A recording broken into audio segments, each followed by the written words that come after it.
O nosso painel 2 é uma agenda regulatória, sobre a agenda regulatória em Metro e Anvisa e os impactos para indústrias de produtos nanoestruturados. O nosso moderador é o Wendelino, que eu convido já para participar do nosso painel. Wendelino Oenin Neto, especialista em assuntos regulatórios da TNS Nano. O Wendelino é engenheiro de alimentos com pós-graduação em assuntos regulatórios e assessora clientes internos e externos em uma ampla gama de questões que vão desde o desenvolvimento técnico até a conformidade regulatória de aplicações de produtos químicos na cadeia B2B, nacional e global. O foco principal do seu trabalho está na aplicação de nano e outras tecnologias inovadoras para diversos materiais, inclusive em contato com alimentos, cosméticos, IVDs, sanitizantes, biocidas e produtos agrícolas. Na TNS Nano, orienta as ações DIP, EHS, RESCOM e QA, para garantir um portfólio de produtos químicos em conformidade e manter as operações de acordo com as melhores práticas regulatórias. Membro da Comissão de Estudos Especiais de Nanotecnologia da Associação Brasileira de Normas Técnicas, CE 089, Comissão de Estudos Especial 089, ABNT. Seja bem-vindo, Neto, ao nosso painel. Obrigado, Agora Celso. Que introdução extensa, muito obrigado. Agradeço o convite. E vamos aí, pessoal, conhecer aí os nossos palestrantes também, para que a gente tenha um papo bem rico e com participação de todos. Obrigado, Neto. A nossa primeira palestrante é uma colega do Inmetro, né? Da Diretoria de Avaliação da Conformidade. O nome dela é Alessandra Weyand. Ela depois pode falar direitinho o nome dela, porque eu não sei. E a palestra será como o modelo regulatório do Inmetro pode contribuir para a indústria ser mais competitiva. Declaração de conformidade pode ser um caminho? Criação do selo de qualidade. Doutora em Ciências, Tecnologia em Alimentos pela Universidade Federal Rural do Rio de Janeiro, com período sanduíche no Instituto de Investigação das Pescas e do Mar, em Portugal. Graduação em Medicina Veterinária pela Universidade Federal do Rio de Janeiro, mestrado em Higiene e Processamento Tecnológico de Poá, pesquisador tecnologística do Inmetro. Seja bem-vinda, Alessandra. Faça as devidas correções aí do seu nome. Não, tudo bem. É difícil mesmo, né? É o Ian. Tranquilo. A segunda palestrante para esse nosso painel é a Rebeca Almeida Silva, que eu convido para fazer parte também dessa tela. A palestra 2, que vai ser proferida pela Rebeca, é Fluxo e Procedimento da Anvisa para Avaliação de Novas Tecnologias em Alimentos. A Rebeca é assessora da Gerência Geral de Alimentos, ela é graduada em Química pela Universidade de Brasília e mestre em Química Inorgânica pela mesma instituição. É especialista em Regulação e Vigilância Sanitária da Anvisa desde 2014, tendo atuado inicialmente na área de registro de material implantável em ortopedia, na Gerência Geral de Tecnologia de Produtos da Saúde. Desde 2018, atua na área de alimentos e atualmente como assessora da Gerência de Avaliação de Risco e Eficácia. Participa das discussões sobre materiais em contato com alimentos no subgrupo de trabalho número 3 do Mercosul, e sobre aditivos no Comitê Codex Alimentários para Aditivos Alimentares. Então, seja muito bem-vinda, Rebeca, para esse nosso painel, e eu não vou mais tomar o tempo, porque são dois depoimentos, duas palestras muito interessantes para os nossos convidados, e eu vou deixar para que o nosso colega Neto ele coordene essas essas duas apresentações, e desde já eu desejo muita sorte para vocês conduzirem os trabalhos e as perguntas, que eu acredito que sejam muitas, né? O pessoal tem muita dúvida sobre essa questão de regulação e precisamos de muita orientação de vocês, tanto da Anvisa como do Inmetro, para que esses projetos futuros dos nossos convidados possam ser muito bem encaminhados. Então, bom dia para vocês, bom trabalho. Neto, a palavra é sua, eu vou sair. Obrigado, Celso. Obrigado pelas apresentações, meus colegas. Já vou passar a palavra para vocês para a gente começar a sua discussão. Vou estar recebendo as perguntas através do botão aqui embaixo de Questions and Answers. Por favor, compartilhem as suas dúvidas à audiência para que a gente possa ter uma discussão também bem rica no final de cada apresentação, tá bom? E conforme a gente for avançando, eu vou compartilhando isso com os nossos palestrantes. Então, Alessandra, é contigo. Ok. Bom dia, meu nome é Alessandra Wiand, eu sou pesquisadora na Diretoria de Avaliação da Conformidade. E hoje eu trouxe, assim, alguns conceitos básicos, né, do que é a avaliação da conformidade, os benefícios dessa ferramenta, e também um pouco do que é o reposicionamento do Inmetro nessa frente. E, claro, vou ficar à disposição para responder as questões que surgirem. Agora foi. Então, vamos começar com a missão do Inmetro.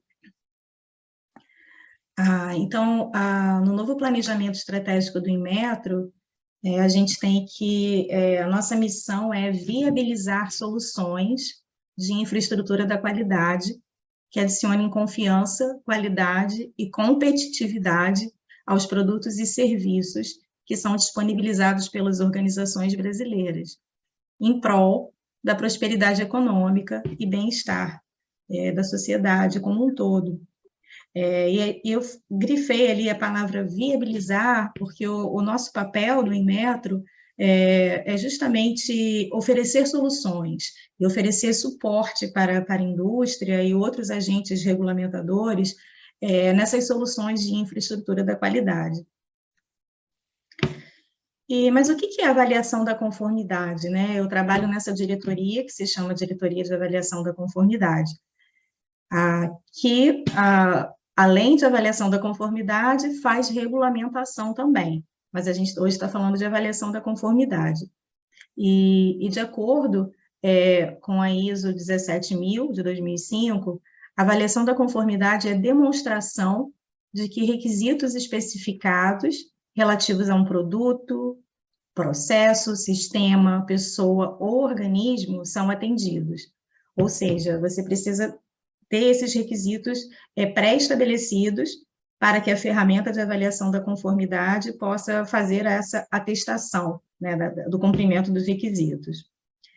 Então, a avaliação da conformidade é um processo, se baseia em um conjunto de requisitos e pode ser aplicada tanto a um produto específico, quanto a um processo de produção, um sistema, inclusive uma pessoa, ou até mesmo um organismo. E a ideia, né, esse é o conceito que a gente utiliza no Inmetro, que vocês veem na caixinha abaixo, é um processo sistematizado, com regras pré-estabelecidas, devidamente acompanhado e avaliado, de forma a propiciar adequado grau de confiança. Eu não vou ler a definição inteira, para não ficar cansativo, mas como vocês podem ver, a ideia da avaliação da conformidade é prover confiança. E, de novo, né, utiliza normas ou regulamentos e também deve considerar a relação custo-benefício, porque é uma ferramenta que é utilizada, mas nem sempre não necessariamente precisa ser utilizada, né? Deve haver antes uma avaliação de risco ou de custo-benefício para verificar a necessidade do uso dessa ferramenta. Então, aqui é uma ilustração que a gente gosta de usar, que mostra um oceano entre fornecedores de produtos e serviços e consumidores e governos.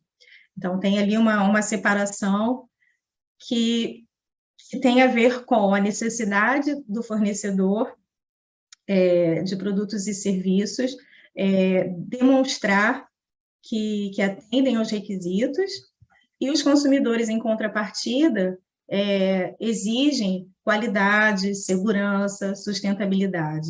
Então, como atravessar esse oceano, né, que conecta fornecedores e consumidores e governo? De um lado, fornecedor que precisa demonstrar os seus requisitos, que ele atende requisitos de boas práticas na produção, atende requisitos regulatórios, e, de outro lado, consumidores e governos que precisam e querem ter certeza da qualidade, segurança e sustentabilidade. E aí entra o quesito, né, a simetria da informação. Como que o consumidor, como que o governo tem certeza de que um determinado fornecedor cumpre requisitos. E aí vem a ponte, que é a gente fala que é a marca, né? A marca é a culminância do processo de avaliação da conformidade, que comunica aos agentes que determinado produto, serviço, processo ou pessoa atende a requisitos que foram pré-definidos. E como é que a gente usa, né? Quais são os usos da avaliação da conformidade? No caso de consumidores, a importância para o consumidor é ter a certeza de que determinado produto possui características desejáveis, né? E aí isso influencia na decisão de compra. Por exemplo, um consumidor chega no mercado e vai avaliar qual alimento comprar e de repente, ele vai preterir um alimento em detrimento de outro por conta de uma marca que comunica critérios de segurança do alimento, critérios de sustentabilidade. Na indústria, para a indústria, a avaliação da conformidade ela tem ainda uma outra função, que tem a ver também com atestar que aquele processo produtivo está cumprindo com determinados requisitos e evita retrabalho, custos, né, nas falhas da fabricação. Então, além da comunicação de aquele produto segue e cumpre determinados requisitos, a avaliação da conformidade em si é uma ferramenta que reduz custos, que otimiza a produção e que diminui as falhas nos produtos. E, no caso de órgãos reguladores, é uma ferramenta, é um meio para fazer cumprir a legislação nacional de saúde, segurança, meio ambiente. Também pode ajudar a qualificar determinados fornecedores. Então, como eu disse no início, ela é uma ferramenta acessória à regulamentação. Então, órgãos reguladores se utilizam da avaliação da conformidade como uma ferramenta para fazer cumprir, além da fiscalização, além de outros mecanismos, requisitos pré-estabelecidos. E quando a gente pensa também em avaliação da conformidade sob uma abordagem de riscos, a gente podemos analisar que consumidores estão sujeitos a vários riscos, de serem enganados, sofrerem danos físicos, pagar mais caro por um produto que vale menos. Então, a avaliação da conformidade é uma ferramenta para minimizar esses riscos, em dadas situações, como eu disse no início, a avaliação da conformidade não é uma solução para todos os problemas, mas é uma ferramenta que pode ser utilizada. Então, vamos pensar, por exemplo, em um brinquedo, né? O Inmetro regulamenta brinquedos e utiliza a avaliação da conformidade também como uma ferramenta. Então, vamos imaginar um brinquedo com peças pequenas, né, que uma criança pode ingerir e pode sofrer asfixia, e a avaliação da conformidade pressupõe que determinados brinquedos passarão por ensaios, por testes em laboratórios, para verificar o risco que ele pode causar para uma criança, para classificar o uso do brinquedo por faixa etária. Então, a avaliação da conformidade vem cooperar para minimizar esses riscos. No caso da indústria, tem a questão da concorrência desleal, por mais que a indústria invista na qualidade do seu processo produtivo, siga normas, pode ser que, ainda assim, um concorrente venha e não cumpra essas normas e esteja lá no mercado competindo e o consumidor venha a escolher o produto que é oriundo da concorrência desleal. Tem a questão de acesso a mercados também, mercados exigem marcas de conformidade, e a questão do próprio consumidor, né, não reconhecer esse produto no mercado como conforme. Então, a avaliação da conformidade é uma ferramenta para a indústria nesse sentido. No caso de órgãos reguladores, não haver aderência regulatória. Pode ser que o regulador publique, né, um regulamento que a indústria simplesmente não adere, ou que a fiscalização não seja efetiva o suficiente para fazer com que aquele regulamento seja cumprido. Questões também de compras públicas, onde não é possível avaliar se determinado objeto segue com padrões pré-estabelecidos. E aqui só algum exemplo, esse exemplo, né, da ABIC, da Associação Brasileira da Indústria de Café, ela fala de pureza. Então, essa marca comunica alguma coisa para o consumidor, né? Ela comunica que o produto não tem adulterações ou misturas, que é constituído de 100% de café. E esse selo, ele pretende comunicar alguma coisa, e ele tinha um objetivo, né, quando foi criado, que era impulsionar o consumo através da melhoria da qualidade do café. Então, quando a gente pensa em selos, a gente pensa no objetivo para o qual ele foi criado, e a gente pensa também no que ele quer comunicar. Aqui, esse é um selo que tem a ver, não é um selo nacional, né, o Cruelty Free. Ele atesta que determinados produtos foram produzidos utilizando métodos alternativos aos ensaios em animais. Então, em cosméticos, também brinquedos, por exemplo, existem testes que poderiam ser feitos em animais. Então, esse selo, ele trabalha a cadeia produtiva para verificar a cadeia de fornecedores, né? Verificando se houve esse incentivo, essa promoção aos ensaios alternativos, aos ensaios em animais. Então, ele também tem um impacto socioambiental, então a gente pode pensar em selos com diferentes impactos, né, socioambientais, econômicos, de segurança. Então, os selos possuem podem possuir focos diferentes, diferenciados. Então, aqui é só mais uma propaganda, né, uma explicação sobre o selo que eu acabei de mostrar.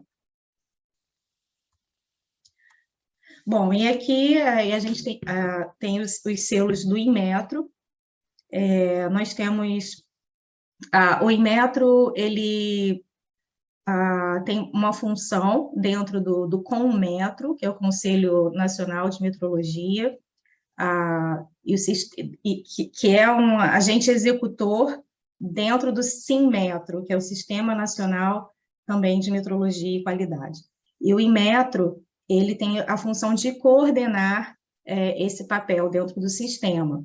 E nesse sentido, o Inmetro vem atuando como proprietário de programas de avaliação da conformidade, dos seus próprios regulamentos, como também apoiando parceiros como a Anvisa, como o Ministério da Agricultura, como a NTT.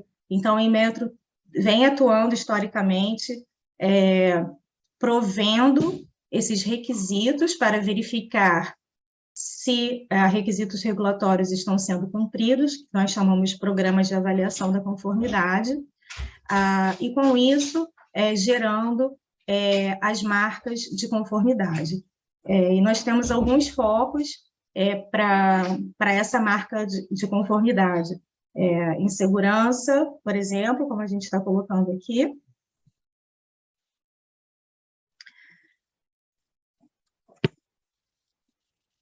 Vocês conseguem me ouvir? Está tudo indo direitinho? Sim, está tudo certo. Tá bom, então. Bom, e qual que é a importância de uma marca nacional, né, como a Inmetro tem gerido ao longo do tempo? Um produto que é comercializado, por exemplo, no nosso caso, Mercosul, ou exportado, ele pode ostentar diversas marcas. E essas marcas, elas indicam que aquele produto segue regulamentos do país ou do bloco econômico de destino. Então, uma marca nacional facilita esse comércio internacional, né, o comércio global. E o Inmetro tem desenvolvido essa marca de confiança ao longo dos anos, e é um benefício, né, para a indústria e para o setor produtivo, se utilizar dessa marca por questões de reconhecimento.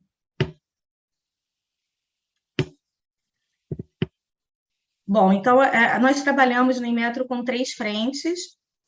Como eu falei um pouco, o Inmetro tem um papel na atuação de apoiar políticas nacionais de segurança do consumidor, saúde, trânsito, transporte, apoiando ações de outros regulamentadores. A outra frente provendo informações em desempenho de produtos. E também, a terceira frente, na qualidade e segurança na construção civil. Então, aqui são alguns exemplos, para não ficar tão longo, mas, por exemplo, brinquedos estão sujeitos à certificação compulsória, assim como berço, carrinho para bebê, então são produtos infantis que o Inmetro regulamenta, né, e apoia essas políticas nacionais de segurança. Eletrodomésticos também, segurança elétrica, é outro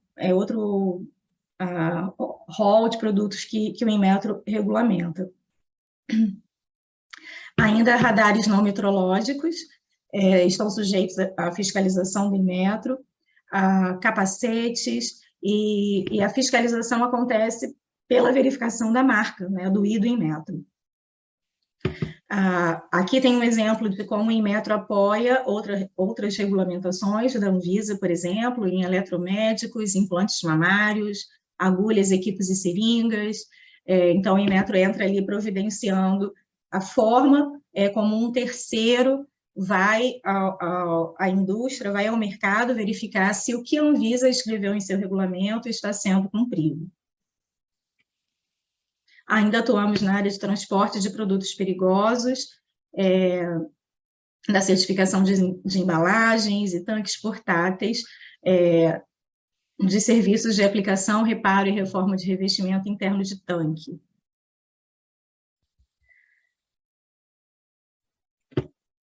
E um outro exemplo, né, que a gente já está agora no tópico 2, prover informações sobre características de desempenho dos produtos. Todo mundo deve ter conhecimento do Programa Brasileiro de Etiquetagem, que é aquele selo, né, que vem nas geladeiras, nos aparelhos de ar-condicionado, que mostram a eficiência daquele eletrodoméstico, né, daquele produto. E hoje, esse Programa Brasileiro de Etiquetagem cobre cerca de 30 objetos diferentes. E isso ajuda o consumidor a diferenciar, né, qual produto que tem maior eficiência, e aí fazer a sua decisão de compra com base nessa informação.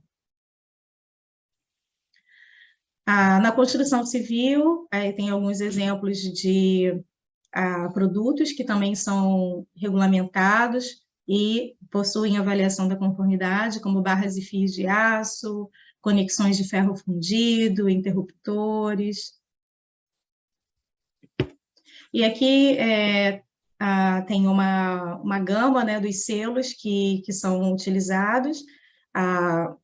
que são a culminância do processo de avaliação da conformidade, com seus diferentes focos. Então, pode ser desempenho, sustentabilidade, por exemplo, o Inmetro atuava, está numa fase de transição que eu vou explicar um pouco mais à frente, na área de certificação florestal, né? E que não necessariamente seria, a gente não usa esse selo, a gente tem um selo específico para o Serflor, que é esse programa de certificação florestal, mas ele tem a ver com sustentabilidade, meio ambiente, saúde, segurança ou conformidade, e além dos selos da eficiência energética que eu acabei de mostrar. Então, dependendo do objetivo de um regulamento, a avaliação da conformidade vai culminar com um selo que comunica para o consumidor qual que é o objetivo, né, daquela avaliação da conformidade. Bom, então eu falei um pouco, né, de como o Inmetro tem atuado historicamente, mas achei importante também trazer um pouco do que estamos pensando e trabalhando internamente, que é uma nova forma de atuação em avaliação da conformidade. Como eu disse, o Inmetro historicamente vem atuando como proprietário de esquemas de avaliação da conformidade. Isso significa que, por exemplo, Ministério da Agricultura, né? Semana retrasada eu estava numa conferência sobre produção integrada Brasil, por exemplo.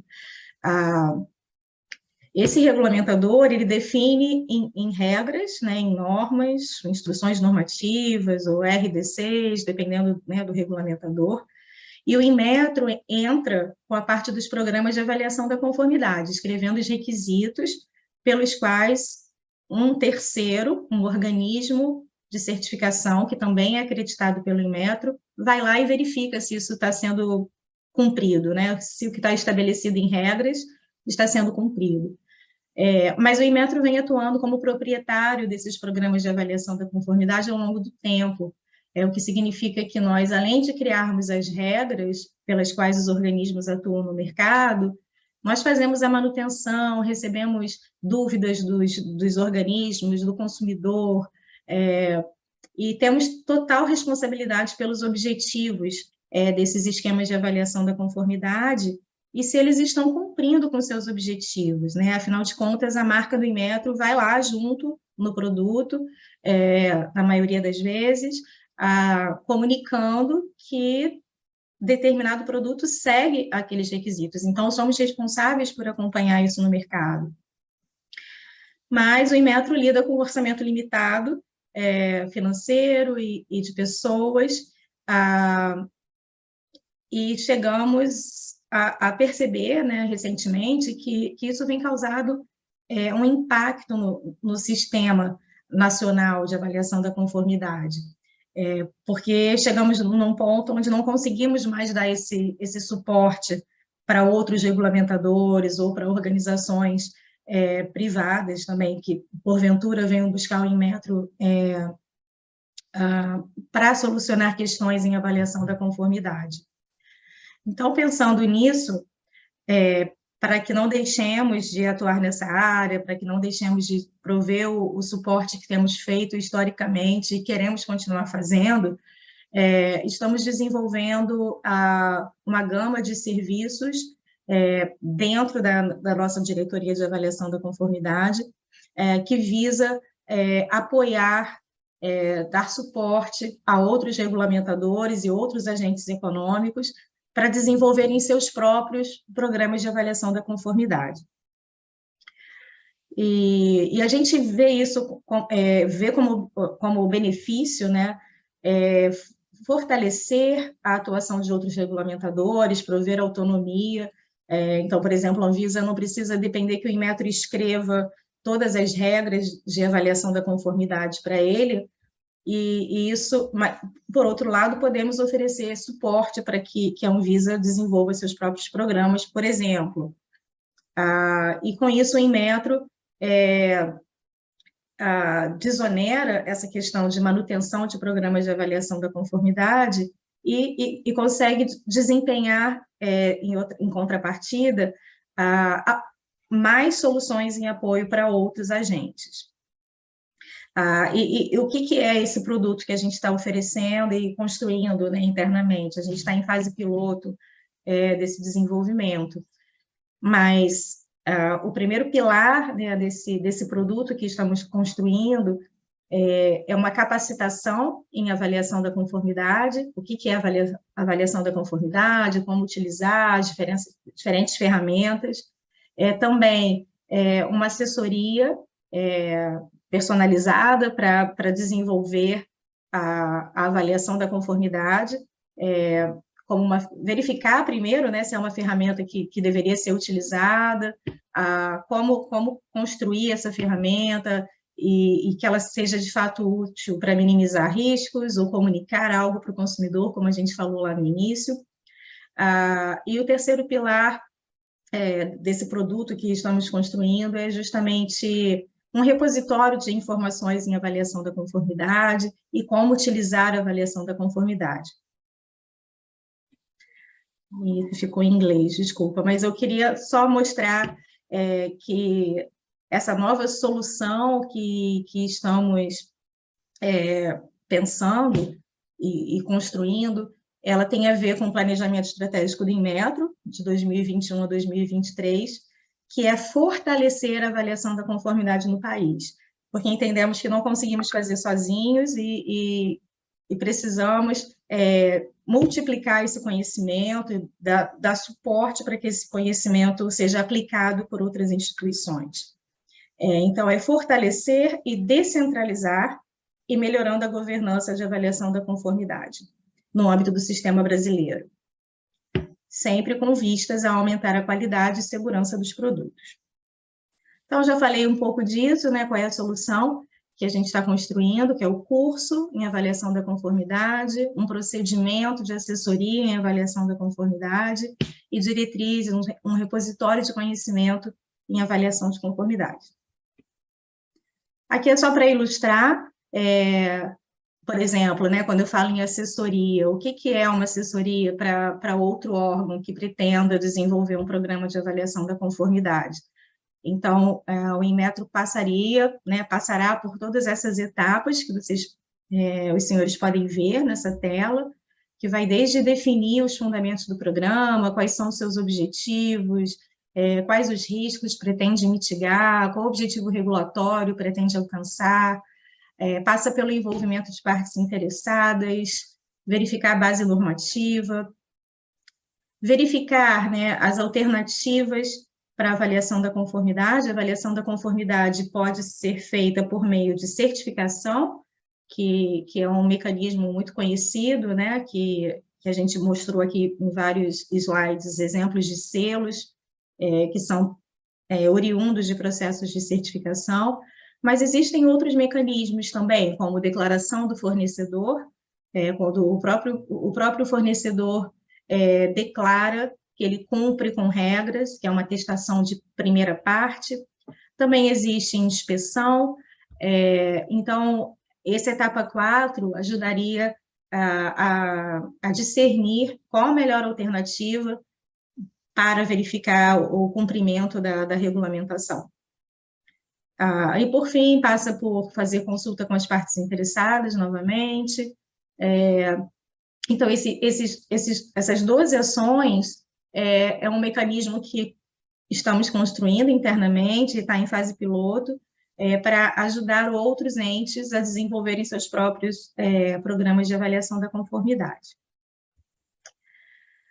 Então, eu sei que é muita informação, eu tentei comunicar um pouco o que é a avaliação da conformidade, os benefícios, como a abordagem de risco, a abordagem de comunicação com o consumidor, também um pouco como o Inmetro está se reposicionando nesse tema. Eu vou ficar à disposição para perguntas, e aqui no final, né, a gente está falando que desde 1973, confiança é a marca do Inmetro, e continuamos trabalhando nessa frente, e agradeço muito pelo convite, pela participação aqui na conferência, e fico à disposição. Muito obrigado, Alessandra, pela grande apresentação aqui sobre a avaliação da conformidade. A gente tem algumas dúvidas de alguns da audiência e eu vou tentar trazer também alguns pontos que eu achei interessante da tua apresentação. A Elaine Matsubara pergunta com relação à regulamentação do Inmetro frente a nanomateriais. Assim, pensando nos selos que tu mostrou para a gente, né, que compartilhou, é considerado, por exemplo, em algum desses selos, a avaliação da existência dos nanomateriais em algum daqueles tipos de produto, de alguma daquelas categorias? Existe alguma avaliação de alguns que digam, nesse tipo de certificação a gente avalia a presença de nanomateriais e a gente certifica que é feito de uma forma segura? Obrigada pela pergunta. Não, nós não temos até hoje nenhum programa de avaliação da conformidade relacionado com nanomateriais. O que não é uma impossibilidade, né? Como eu falei, diante de uma demanda de um regulamentador ou até mesmo de uma organização privada, o Inmetro pode prover assessoria nesse tema, mas, por enquanto, não temos um selo específico para essa questão. Perfeito. E aí eu acho que vai ao encontro também de outra pergunta aqui, da Luciene Betega. O Inmetro já acredita em ensaios para caracterização de propriedades nanométricas? Porque a gente está pensando em, realmente, institutos de metrologia ou equipamentos que vão fazer análises de nanopropriedades, e se tem, assim, ensaios de caracterização para essas propriedades nanométricas. A nossa coordenação de acreditação do Inmetro, ela tem a missão, eu não represento essa coordenação, porém, essa coordenação atua acreditando laboratórios e também organismos de certificação para cumprimento de ensaios. Então, desde que haja base normativa para essa acreditação, o Inmetro atua nessa área com certeza. Eu não vou saber dizer aqui quais ensaios, se existem ensaios já acreditados, porém, a Coordenação Geral de Acreditação do Inmetro atua nessa frente, acreditando tanto laboratórios como organismos com base em normas pré-estabelecidas para a acreditação de ensaios. Nesse caso, você pode estar falando até de normas que não sejam nacionais, mas que o Inmetro consiga reproduzir, por exemplo. Entender que... com base... Desculpa, mas com base em normas ISO, com base em referenciais regulatórios, a SEGEC atua nessa frente, acreditando se um laboratório é competente para realizar determinado ensaio. Então, um exemplo, né? Se há uma demanda da indústria, ou do regulamentador, digamos assim, para que determinado ensaio seja acreditado, né, esse regulamentador faz um requerimento para o Inmetro, para a Coordenação Geral de Acreditação, e ela vai verificar se existe infraestrutura no país, se existem laboratórios competentes, e ela vai criar um novo programa de acreditação para aquele ensaio, né, para aquele programa. Então, eu não vou saber dizer de novo, assim, em detalhes, se a gente tem quantos ensaios específicos nessa área já existem acreditados, porém, se eles não existam, o caminho é esse, fazer uma solicitação por meio da Coordenação Geral de Acreditação do Inmetro. Certo. Estou focando perguntas aqui no QIA, é bem interessante essa discussão. Por exemplo, o Leandro pergunta, sabendo das positividades de ações de conformidade, né, que sendo bastante propositivo e normalmente mais positivo, qual a opinião da Alessandra em relação à conformidade ser usada como uma barreira comercial? No caso, talvez, olhando por um outro lado, talvez como seria, como a indústria poderia lançar mão, né, dessa avaliação da conformidade para ter algo positivo? É uma boa pergunta. Bom, o Inmetro também atua na área de articulação internacional, trabalhando justamente nessas questões de barreiras técnicas ao comércio, né? Onde o Inmetro atua evitando que essas barreiras técnicas atrapalhem o produto nacional, Em contrapartida, também não podemos lançar mão da conformidade com esse único objetivo como vou dizer, de criar barreiras, né? Mas a minha opinião é que a conformidade, ela diferencia o produto de tal forma que o próprio consumidor e o próprio mercado começa a demandar por aquele produto conforme, né, com a atestação da conformidade. Então, digamos que é um mecanismo que vai acontecer naturalmente, porque mercados mais exigentes, consumidores mais exigentes, vão preferir um produto com atestação de conformidade. Por outro lado, como eu falei também, essa área de articulação internacional do Inmetro atua justamente nessa questão de barreiras técnicas. Então, um produto com avaliação da conformidade, de conformidade atestada no país, ele tem mais espaço para essas negociações internacionais também. Então, é uma porta aberta, né, para o comércio internacional e para o diálogo. Perfeito. Espero que eu tenha respondido. Eu acho que é bem essa discussão, não tem uma resposta direta, né? Esse tipo de pergunta, ele abrange um grande grupo de questões. Tem mais uma questão da Luciene que eu deixei passar, Lucilene, perdão.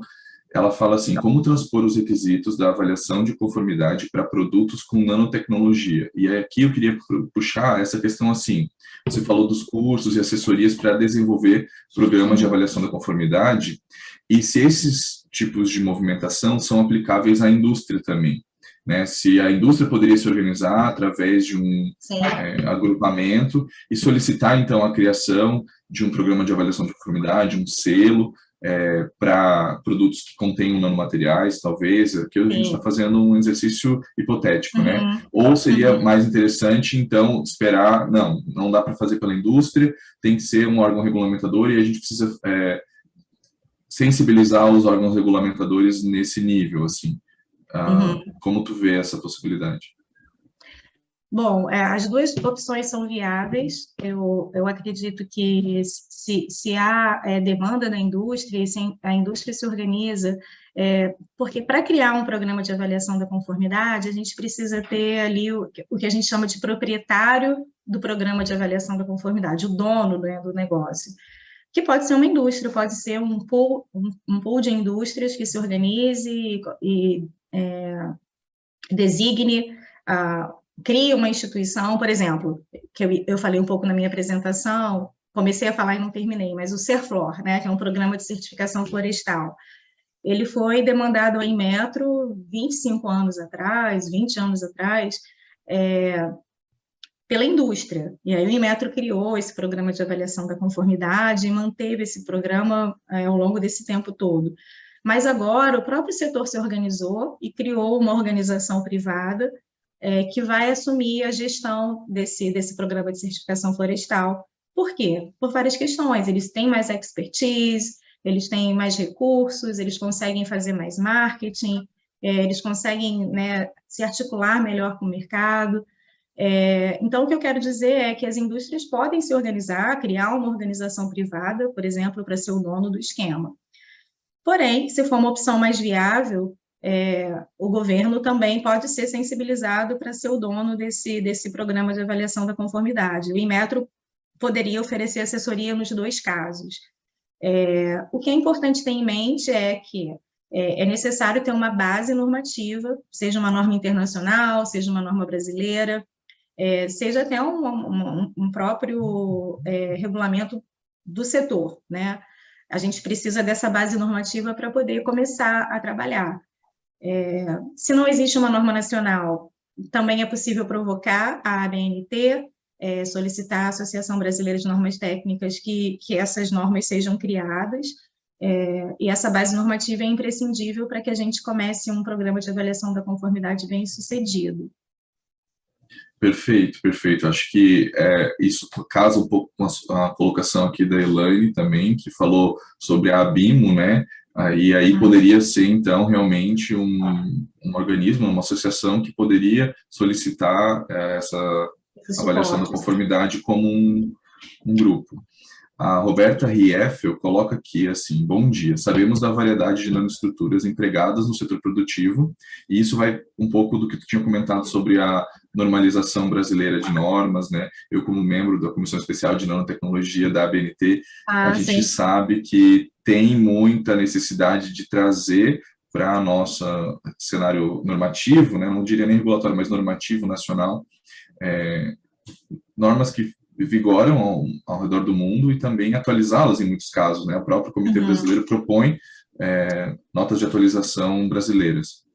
Então, essas nanoestruturas empregadas no setor produtivo, que diferem em aplicabilidade, constituição, ingredientes, também biodegradabilidade, biocompatibilidade e outros aspectos. Como o Inmetro classifica ou regulamenta as diferentes nanoestruturas utilizadas no setor produtivo para suas avaliações? Eu acho que é um pouco disso, né? Que vai depender da solicitação de uma demanda do setor produtivo ou do próprio governo, dos agentes reguladores, e que a tradução disso vai vir através das normas técnicas, não é? Que vão poder estar sendo nacionalizadas pela ABNT, como tu comentaste. Exatamente. Então, por enquanto, não temos nenhum regulamento específico nesse tema, mas, como eu falei no início, inclusive estamos com esse serviço de assessoria, estruturando, nós temos um formulário de análise de demandas, onde a gente faz várias perguntas, né, sobre base normativa, objetivo que se pretende alcançar com determinado regulamento e programa de avaliação da conformidade, que eu posso compartilhar depois aqui também, para que a gente possa avaliar uma possibilidade de apoio para desenvolver algo nesse tema. Mas a gente precisa, o primeiro passo é ter uma base normativa estruturada, porque o Inmetro não é regulamentador da matéria, né? O Inmetro não é regulamentador nesse tema. O Inmetro regulamenta questões de segurança de produtos e oferece programas de avaliação da conformidade. Então, é interessante que outros regulamentadores sejam contatados nesse sentido, né, para que seja criada uma base normativa ou a própria indústria se organize idealmente dentro da ABNT, né, que vai ser um programa mais robusto. Perfeito. E eu entendo também, como membro da indústria, que, até falar para a audiência, que a gente tem como impacto do setor industrial, também pode se autorregulamentar, né, promover a segurança dos seus produtos utilizando essas normativas, não dependendo da criação de uma avaliação da conformidade. A norma existindo, você pode, né, atestar, como você comentou, das declarações do próprio fornecedor. Do próprio fornecedor, o diferencial daquele teu produto, né? Então, acho que vai dessa cadeia de comunicação também, e é um movimento que eu vejo dentro do cenário industrial brasileiro, essa autorregulamentação do próprio setor. A indústria de nanotecnologia, ela tem muito isso, né? De trazer essa inovação e até mesmo no modelo regulatório. Bem, a discussão está muito boa, a gente está falando de órgãos que dão suporte, né? O Inmetro, aqui, representado pela Alessandra, trouxe bastante insights para a gente poder discutir, mas agora vamos passar também para quem tem poder de regulamentação, né? Sim. Falar um pouco sobre a Anvisa com a Rebeca.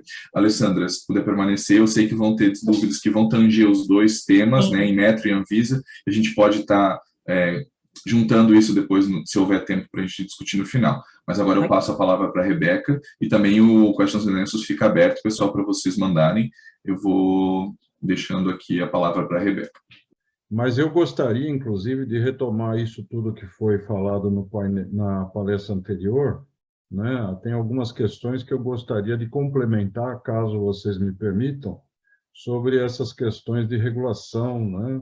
De trabalho conjunto. Eu tenho uma proposta a fazer para a Inmetro e para a Anvisa, né, porque eu acho que as indústrias de nanoprodutos, né, elas têm muitas necessidades hoje, que eu acho que as duas entidades poderiam nos ajudar, né, ou poderiam ajudar a essas empresas a caminharem, vamos dizer, na direção da excelência. Então, Rebeca, a palavra é sua. Eu vou estar assistindo aqui.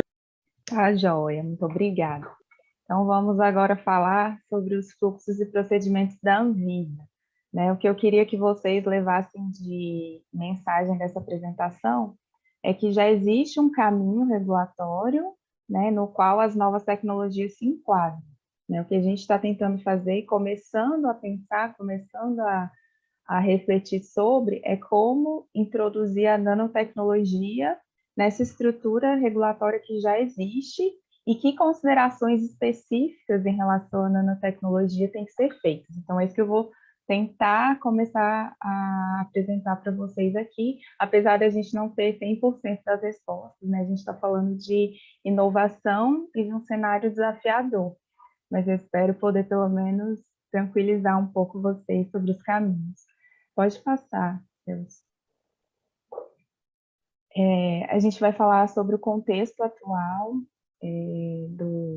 das petições de avaliação dentro da Anvisa, né, na área de alimentos, especificamente, e a gente vai focar nos novos ingredientes e novos alimentos, mesmo sabendo que a nanotecnologia tem aplicação em material em contato com alimento, em aditivos alimentares, tem muita coisa, né? Mas a gente vai focar nessa apresentação nos novos ingredientes, e vocês vão ver que muitas das considerações vão poder ser aplicáveis para esses outros tipos de produto também. Tá bom? Então, vamos lá, pode passar. Só para vocês entenderem um pouco onde nós estamos, né? Eu faço parte da GEARI, que é a Gerência de Avaliação de Risco e Eficácia. Ela está dentro da Gerência Geral de Alimentos, né? Que é a área de alimentos da Anvisa, e essa área de alimentos tem 3 unidades. Uma é a GEREG, que é a área responsável pelo registro de alimentos. Hoje, muitas categorias de alimentos são dispensadas de registro.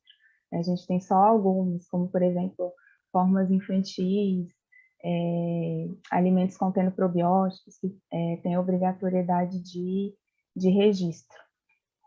Mas a gente tem avaliação de segurança para outras coisas que são adicionadas nos alimentos, por exemplo, aditivos, novos ingredientes, as substâncias usadas nos materiais de embalagem também são objetos de avaliação, e a nossa regulamentação ela é fundamentada em listas positivas de substâncias autorizadas. Então, mesmo para aquelas categorias de alimentos que não têm registro junto à Anvisa, é preciso que as substâncias ou os ingredientes que são usados sejam listados ou estejam permitidos nos regulamentos específicos para cada categoria de alimento. E a missão da Anvisa, como vocês sabem, né, é proteger a saúde da população. Então, aqui a gente vai estar falando da perspectiva do risco à saúde, né, e como a gente pode continuar garantindo essa proteção à saúde da população, mesmo em face de todas essas inovações, tá bom? Pode passar.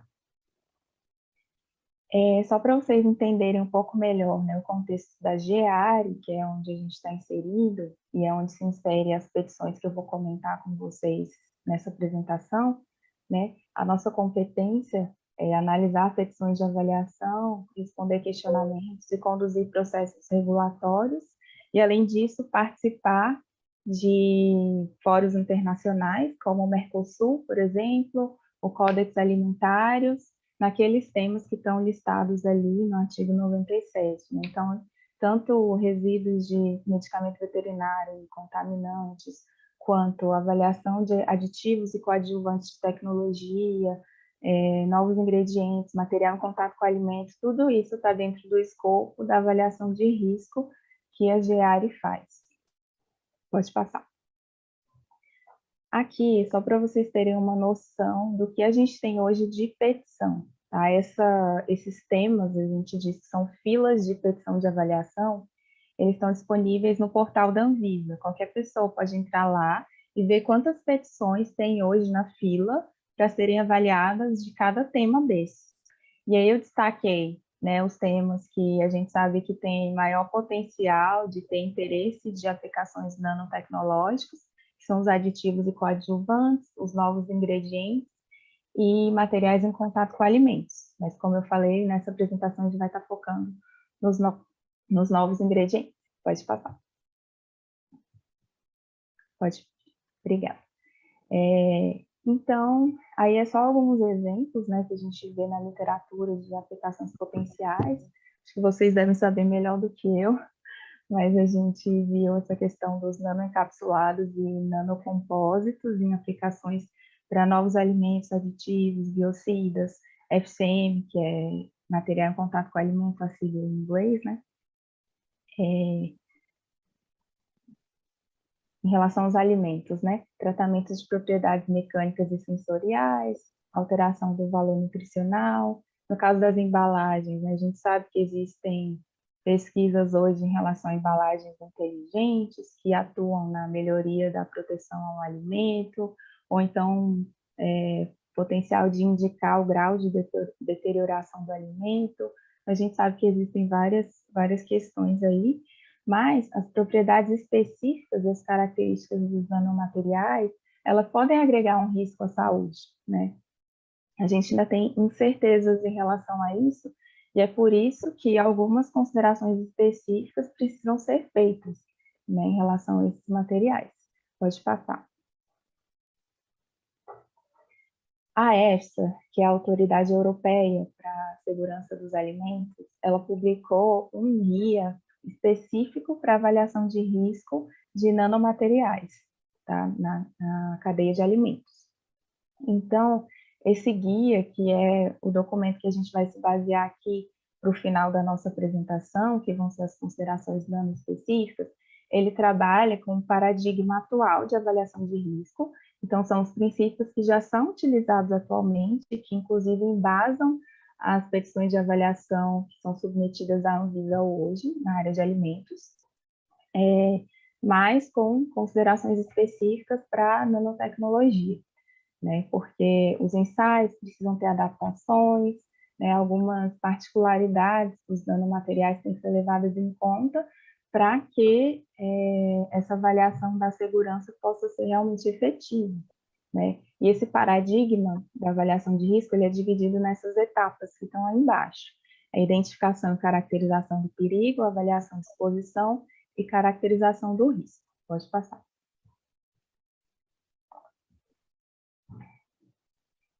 Bom, as considerações iniciais, né?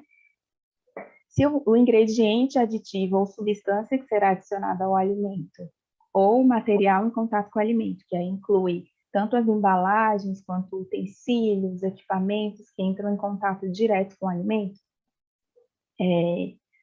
forem nanomateriais, né, ou contiverem algum tipo de nanotecnologia, então deve haver uma avaliação de risco. Em segundo lugar, as bases da avaliação de risco já estão estabelecidas, mas é preciso considerações específicas, como eu falei. E, em terceiro lugar, as estratégias específicas para abordar esse tema estão em desenvolvimento. Então, a gente está usando aqui o guia da EFSA como referência, mas a Anvisa ainda não tem um documento específico para isso, tá bom? Então, vamos em frente. Pode passar. Falando um pouco sobre a base legal da avaliação de segurança de novos ingredientes e novos alimentos, tá? Então, hoje é exigido na regulamentação que seja feita uma avaliação pré-mercado daqueles ingredientes que não possuem tradição de uso como alimento, ou não têm histórico de consumo no nosso país. Isso é exigido na Resolução 17 da Anvisa, que estabelece as diretrizes para avaliação de risco e segurança dos alimentos, e também nos regulamentos de categorias de alimentos específicas. Essa avaliação tem o objetivo de verificar se o processo de produção não introduz ou concentra substâncias com potencial danoso à saúde, né? E verificar se a indicação de consumo não extrapola níveis considerados seguros. É importante a gente ressaltar também que, no caso de alimentos, um alimento ele tem que ser seguro para o consumo por toda a vida. Ao contrário de um medicamento, por exemplo, que pode ser feita uma avaliação risco-benefício para um momento específico de tratamento de uma doença, e aí efeitos adversos podem ser aceitos em vista do benefício a ser alcançado. No caso de alimentos, isso não acontece. O alimento ele tem que ser seguro para o consumo por toda a vida. Então, esse é um dos pontos principais da avaliação de risco na área de alimentos. Pode seguir.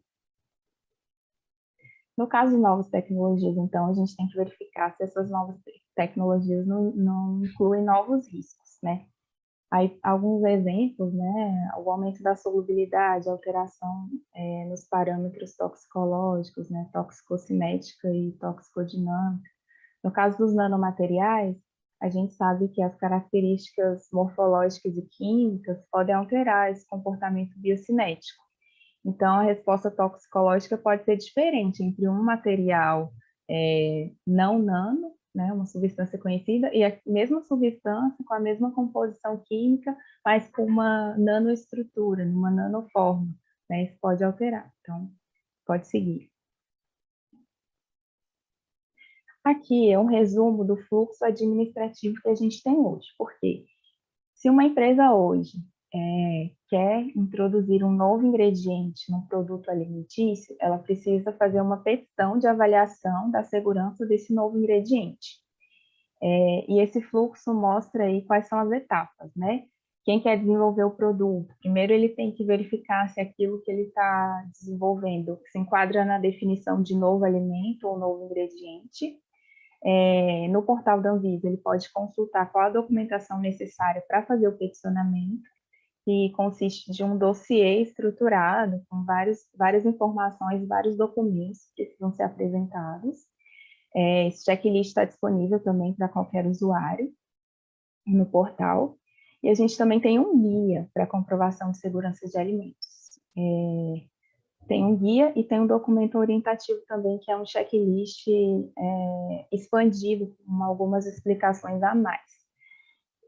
Aí a empresa vai instruir o processo, vai fazer o peticionamento por meio do sistema chamado Solicita, que é o sistema da Anvisa hoje. Pode passar.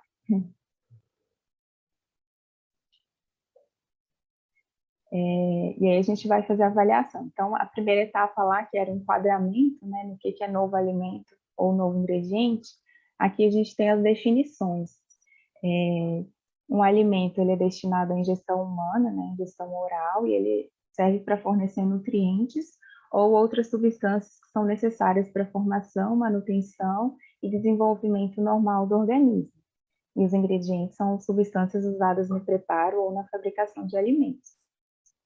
E os novos alimentos e ingredientes são aqueles que não têm histórico de consumo no país ou que venham a ser adicionados aos alimentos em níveis muito superiores dos atualmente observados, ou passa por um processo tecnológico que vai concentrar uma substância que tem risco, né, que pode causar algum dano à saúde, precisa ter um valor de segurança estabelecido, né? Se o seu ingrediente vai ter uma substância assim, ele precisa obrigatoriamente passar por avaliação. E uma coisa que a gente sempre destaca também é que os alimentos eles não podem ter finalidade terapêutica, que está definida como prevenção, tratamento ou cura de doenças. Isso está excluído do Decreto-Lei 986, que é a norma geral de alimentos no Brasil até hoje. Pode passar, pode.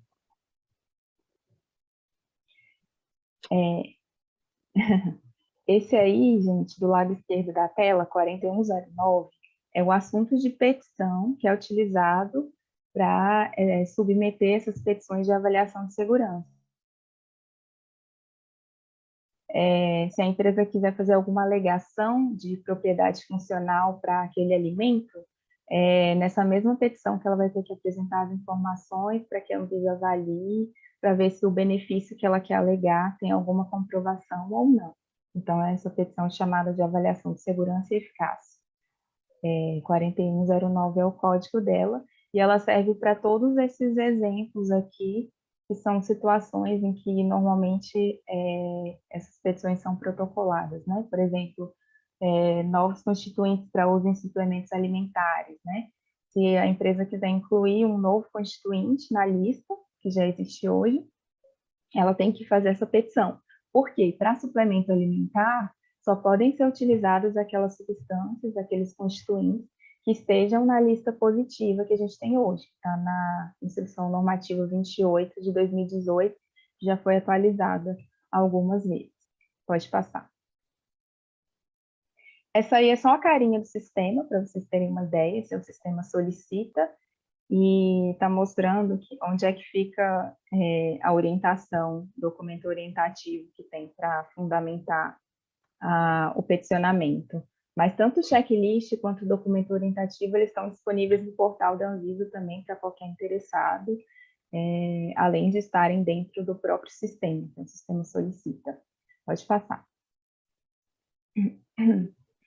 Aí a gente já entra, então, na parte do nosso checklist, né? Primeiro eu vou mostrar para vocês o que a gente já tem hoje estabelecido como checklist, né? O que já é necessário instruir no dossiê, que vai ser protocolado, nos casos de novos ingredientes, e no final da apresentação a gente vai fazer as considerações dando específicas, tá bom? Então, essa primeira parte é uma identificação, né? Que tem que ter as informações do requerente, do objeto do pleito, a finalidade.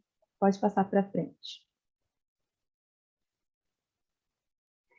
E aí, depois dessa parte inicial, a gente passa para o relatório técnico-científico, que eu diria que é o documento que é o coração do seu peticionamento, do seu dossiê, que vai ser apresentado perante a Anvisa. Porque é nele que você vai trazer os subsídios, para que a gente possa realmente avaliar a segurança daquele ingrediente. E dentro desse relatório técnico-científico, as informações elas vão estar estruturadas de acordo com aquele paradigma de avaliação de risco que eu mencionei no início. Então, a identificação, caracterização do perigo, avaliação da exposição e caracterização do risco. A gente sempre fala também, né, a importância do RTC ser apresentado em português, os anexos, né, que são artigos científicos, laudos de análise, informações que vêm, às vezes, do fabricante no exterior, podem estar em inglês ou em espanhol, sem precisar de tradução. Mas o documento em si, relatório técnico-científico, ele precisa estar em língua portuguesa e adequado à normativa brasileira vigente. Então, adequado ao checklist e em língua portuguesa. E, caso a empresa entenda que algum dos requisitos que está no checklist não teria necessidade de ser apresentado, ou que outras informações já supririam, né, aquela necessidade, ela pode justificar essa ausência, né? Então, é bom a empresa sempre se atentar a isso, de sempre justificar, porque caso algum documento obrigatório do checklist não esteja presente no peticionamento inicial e sem nenhuma justificativa, ela pode passar por um indeferimento sumário. Pode passar. A identificação do perigo, né, consiste em caracterizar o ingrediente, né, identificando os perigos presentes, verificar a identidade, né, se o que você está pleiteando realmente tem a mesma identidade do que foi testado nos estudos que estão sendo enviados. Isso é importante, né, para que a gente possa realmente relacionar as coisas na avaliação. E garantir que o alimento ou ingrediente tenha qualidade para ser usado de forma segura. Então, todas as informações, né? Tem que ter a especificação, acho que na próxima tela vai estar mais detalhado, pode passar.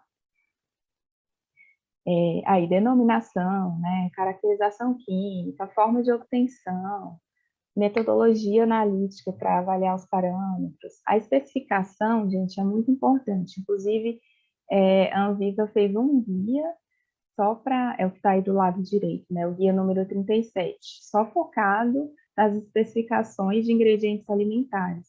Então, isso é bem importante, porque, às vezes, o ingrediente não tem uma especificação numa farmacopeia, numa referência pública, aceita pela Anvisa, e a empresa apresenta a sua própria referência, a sua própria especificação, né? E aí, nesse caso, é importante que ela siga essas informações do guia, né? Que a especificação contém os parâmetros-chave, né, para garantir a segurança daquilo. Então, se tem alguma substância de preocupação, a concentração daquela substância tem que estar nessa especificação. É importante também que a empresa informe quais são os aditivos e coadjuvantes de tecnologia usados durante o processo de obtenção daquele ingrediente, daquela substância, né? Porque hoje a nossa legislação, como eu falei, ela é baseada em listas positivas. Então, é preciso que os aditivos e coadjuvantes usados, eles já estejam listados também na nossa legislação, tá? Então, se o ingrediente vai ser usado no suplemento alimentar e durante a sua obtenção é usado um aditivo, esse aditivo tem que estar na nossa legislação já aprovado para uso em suplementos alimentares, ou a empresa tem que fazer um peticionamento para que esse aditivo seja incluído na lista para essa função ou para ser adicionado no próprio ingrediente, se for um caso muito específico. Pode passar. Aí, é só para vocês saberem que o guia de especificações, o guia 37, que eu mencionei, ele já incluiu uma definição de nanomaterial, que é baseada no que a gente tem hoje na Europa, né? Eu vou falar um pouco mais dela quando eu entrar no guia da EFSA. Mas só para vocês saberem que o guia já citou isso, colocou lá alguns critérios que deveriam ser observados para fazer uma especificação caso aquele ingrediente contenha uma nanoforma, um nanomaterial. Pode passar. Aí entramos na parte de caracterização do perigo, que consiste nas informações toxicológicas em si, né? Então, nos estudos toxicológicos que vão ser apresentados, né? Eles devem ser conduzidos de acordo com as diretrizes da OCDE, boas práticas de laboratório, eles devem ser conduzidos com objeto do pleito e, no caso de estudos em humanos, deve ser observada a população, né? Se você está querendo indicar esse alimento para gestantes, por exemplo, tem que ter um estudo com gestantes. A estratégia de busca para identificar esses estudos também deve ser apresentada. Pode passar. Aqui, os estudos necessários, então, né? A DME, que é a absorção, distribuição, metabolismo e excreção, que vai mostrar um pouco sobre a cinética da substância ou do ingrediente no organismo, a biodisponibilidade, os estudos de genotoxicidade, que primeiramente é necessário fazer os estudos in vitro, e se tiver alguma indicação de preocupação, passar para os estudos in vivo, né, em animais. Aí tem os requisitos mínimos de alguns testes, eu não vou falar de todos agora, porque na parte final a gente vai falar deles de novo. Pode passar. E o estudo que a gente considera assim, como essencial atualmente é o estudo de toxicidade subcrônica de 90 dias em ratos, de acordo com essa referência da OCDE, que seria um requisito mínimo para a determinação de um NOAEL, que é um nível sem efeito adverso observado, e demonstração de segurança de consumo a longo prazo, né? São os 90 dias, no caso da vida do rato, é considerado um tempo para avaliação subcrônica. Esse estudo, ele também é a base para dizer se mais estudos in vivo vão ser necessários ou não, como estudos de toxicidade crônica, ou de carcinogenicidade, ou específico para toxicologia na reprodução e no desenvolvimento. Pode passar.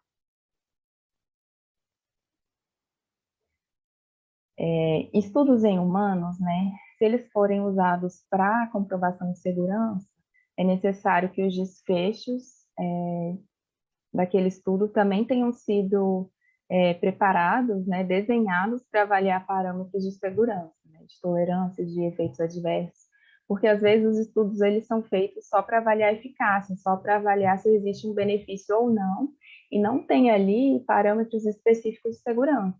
Aí isso acaba limitando a aplicação deles no caso de uma avaliação de segurança. Então, isso é importante prestar atenção também.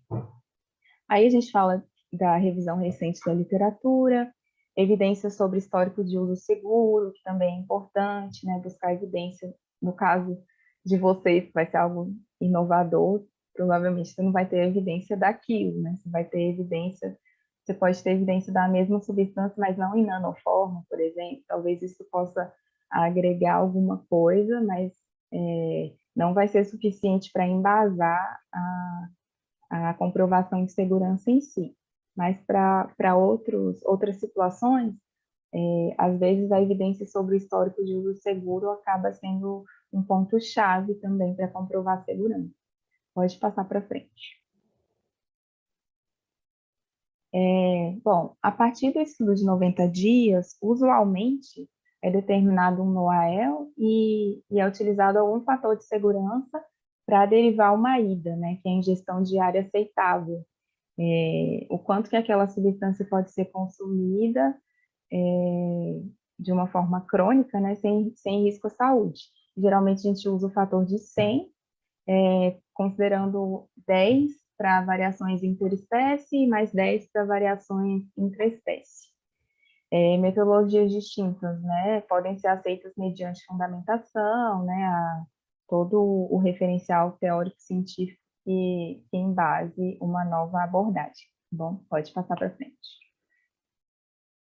A finalidade e as condições de uso também é preciso estar descrito no dossiê. Então, em qual categoria que eu vou usar aquele ingrediente, qual vai ser as condições de consumo recomendadas, por exemplo, se for um suplemento alimentar, né? Qual público ao qual ele é destinado. Pode passar. Outra parte da avaliação, né, é a avaliação da exposição, em que a gente faz uma abordagem determinística. A gente, na verdade, faz o cálculo utilizando os dados de consumo de alimento que a gente tem para a população brasileira e considerando quanto daquele ingrediente vai ser adicionado em cada categoria de alimento, em cada tipo de alimento dentro das categorias. Então, a gente faz esse cálculo, soma tudo para ter um valor de exposição final, né, que é uma estimativa de quanto daquela substância vai estar a população vai estar exposta, né? A qual quantidade daquela substância a população vai estar exposta, e aí a gente compara essa estimativa com o valor de segurança que foi obtido a partir do estudo subcrônico, que eu falei antes, né? Então, aquela aplicação do do fator de incerteza para gerar o valor de segurança, e aí o valor de segurança comparado com a estimativa de exposição é o que nos dá uma segurança para poder dizer algo, né, sobre a aprovação ou não daquele ingrediente para o consumo. Pode passar. No nosso checklist também tem informações sobre avaliações e aprovação de autoridades estrangeiras, né? Então, é importante também aportar essa informação para que a gente tenha conhecimento como é que está o cenário internacional, né? Às vezes a autoridade já fez uma avaliação robusta em relação àquilo e a gente pode se beneficiar de alguma coisa que já foi estabelecida. Então, por exemplo, a EFSA, né, ela publica os relatórios. A gente tem no site deles acesso a vários relatórios de avaliação que podem ser utilizados para auxiliar, né, como um documento adicional nesse peticionamento. Então, a própria empresa pode adicionar e deve adicionar no seu dossiê para que a gente tenha conhecimento também. Pode passar. E aqui a gente entra, então, na abordagem específica para os nanomateriais, que a gente está partindo aí do guia da EFSA, que eu mencionei lá no início, né? Essa abordagem deles, ela é baseada nesses 4 steps. A identificação, se o material requer uma avaliação nanoespecífica ou não, a caracterização físico-química, estaria no step 1, depois os testes in vitro, que inclui aí uma parte de digestão, depois testes em vivo e os testes de aprofundamento específico quando necessários, né? Esse framework deles, cada etapa vai dizendo o que você precisa fazer na etapa subsequente. Pode passar. Então, a primeira questão é verificar se precisa ter uma avaliação nanoespecífica ou não, né? Primeiro, o enquadramento nas definições. Então, aqui são definições da Europa. Na legislação brasileira, a gente ainda não tem, na legislação da Anvisa, essas definições. Então, eu coloquei aqui da Europa mesmo, tá? Pode passar. A primeira seria a definição de material nanoengenheirado, que é a mesma que está no guia. Eu falei que não tem na legislação brasileira, porque o guia é um documento orientativo, tá? Ele não está no mesmo status de uma resolução, de uma RDC. Mas aí ela fala da questão das dimensões na ordem de 100 nanômetros ou menos, né? Incluindo estruturas, aglomerados, agregados. E mesmo que tenha uma dimensão superior a 100 nanômetros, se eles conservarem características de nanoescala, incluindo essas propriedades de grande área superficial, propriedades específicas que diferem da não nanoforma, então eles estariam enquadrados nessa definição de nanoengenheirado. Próximo, por favor. A próxima definição que a Europa tem é de nanoforma, que está nesse regulamento 1881. E aí fala de um mínimo de 50% das partículas em número de distribuição de tamanho dentro dessas dimensões. Pode passar. E depois, a Europa ainda traz a questão de um material que contém uma fração de partículas pequenas, ou de nanopartículas, né? Partículas pequenas que tenham propriedades de nanoescala. Então, eles têm um outro guia só para isso, só para como verificar se aquele material tem uma fração de partículas pequenas que demanda uma avaliação nanoespecífica ou não. Então, no framework deles, a empresa também deve avaliar isso, né? Eu tenho essa quantidade de partículas que atende esse outro guia ou não. Se tiver, então eu sigo essa estratégia de avaliação de risco baseada em considerações nanoespecíficas. Pode seguir. Aqui, eles fizeram no guia, né, umas observações em relação ao material em contato com o alimento, e eu achei interessante trazer aqui, porque eu acho que é de interesse de vocês. Então, a Europa também tem bem definido que as substâncias em nanoforma só podem ser usadas se elas tiverem sido expressamente autorizadas, né?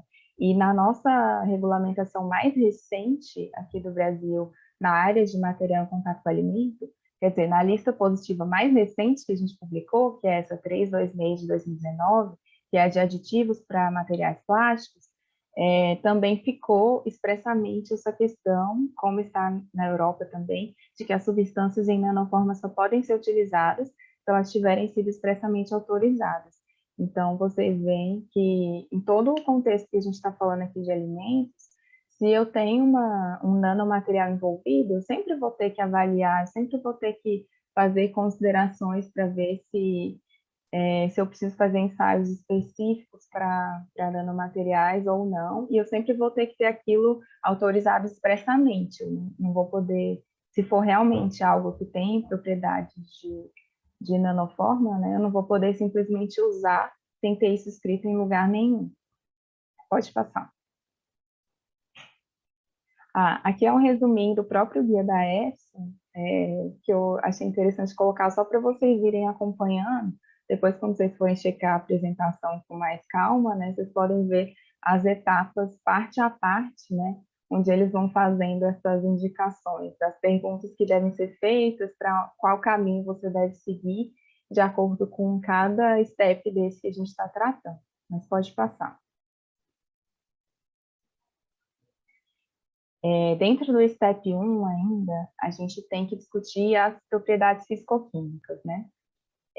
Porque essas propriedades específicas de nanomaterial, elas vão estar ligadas com a estabilidade das características em nanoescala. E a EFSA chegou à seguinte conclusão, de que se o material ele perder essas características de nanoescala, por exemplo, se ele degradar muito rápido ou dissolver muito rápido em componentes que não são nano, que não tem mais essas características de nanoescala, por exemplo, dissociar em íons, né, moléculas menores que não são mais nanoforma, então eu não vou ter mais essa preocupação específica com o nano interagindo com o sistema biológico. Eu vou poder utilizar uma abordagem mais convencional. Então, pode passar, porque aí no próximo slide a gente esquematizou isso mais visualmente. Pode passar. Celso? Aí, se a taxa de dissolução ou degradação em condições fisiológicas do sistema gastrointestinal for alta, e o resultado for um não nanomaterial, então pode ser aplicada uma abordagem convencional. Se essa taxa for baixa, né, ou se persistirem as características de nanoforma, aí o próprio nanomaterial pode interagir com as entidades biológicas e aí é preciso uma abordagem nanoespecífica dentro da avaliação de risco. Então, os ensaios vão ter que ser adaptados para nanomateriais. Pode passar.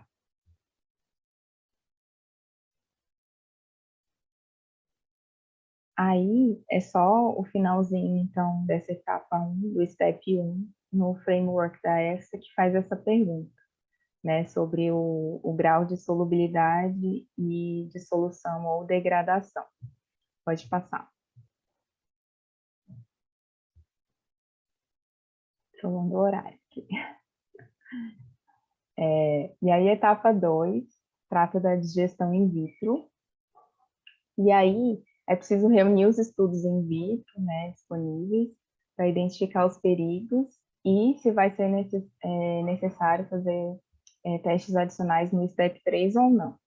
Aí, a EFSA coloca desfechos específicos relevantes, né, para essa etapa in vitro, que seria citotoxicidade, viabilidade celular, indução de oxidação por estresse, pró-inflamação e comprometimento da integridade da barreira gastrointestinal.